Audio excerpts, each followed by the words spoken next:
Israeli Prime Minister Benjamin Netanyahu has urged his cabinet to approve a ceasefire deal with Hezbollah as mediated by the U.S. and France. Here are the details. If approved, there'd be 2 months of cessation of hostilities. There'd be an Israeli withdrawal from southern Lebanon. Hezbollah would retreat north of the Litani River, and the Lebanese military would essentially patrol the area in between. And the reason that Netanyahu is able to make this offer is Israel won. Israel wiped out Hezbollah's first in charge, second in charge, third in charge, pretty much the entire org chart. Its pager operation was a huge success for Israel, a catastrophe for Hezbollah leadership, and the imposing arsenal of 150,000 missiles that Hezbollah had, according to recently resigned Defense Minister Yoav Gallant, has been reduced by 80%. Unlike its last forays into Lebanon, Israel won this war. It won it decisively. In fact, the ceasefire with Hezbollah is less a cessation of hostilities, as I said, than an assertion that Hezbollah is but the weakened arm of Israel's true enemy, Iran. And if Netanyahu's more right-leaning than ever cabinet approves the deal, it might be a sign that Israel is not in a peaceful mode, but looking forward to the next, even bigger fight.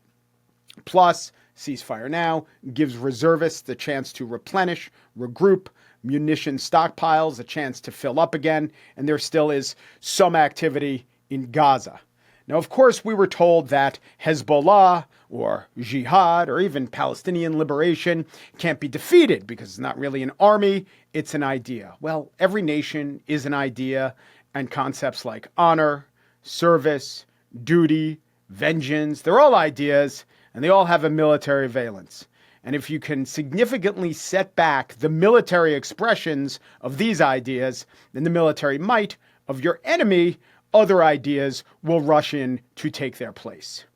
An interesting aspect of the war that seems to be on the verge of a ceasefire in Lebanon is that there were civilian casualties, which is, of course, a horror and a tragedy and unfair.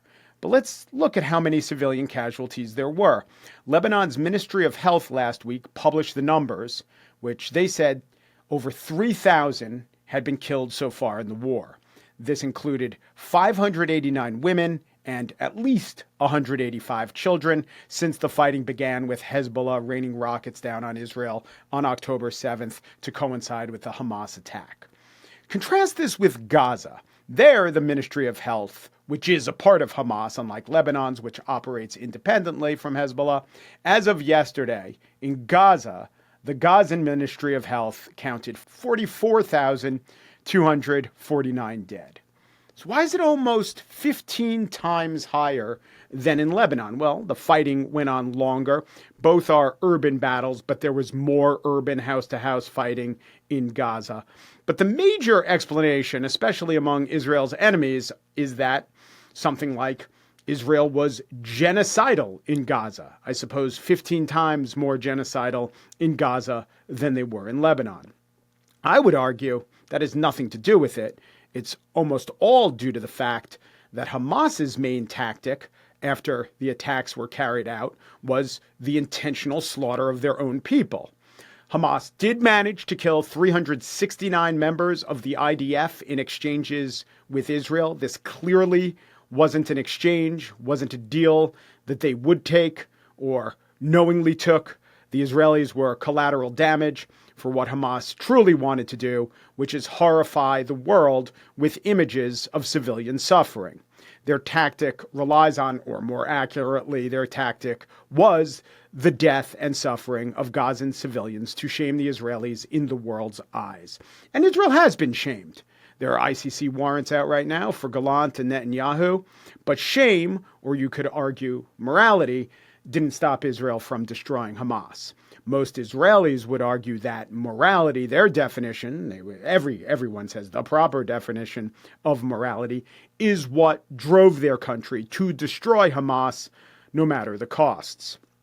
Now, Hezbollah still operates within urban areas. It is certainly indifferent to the lives of their Lebanese host/hostages.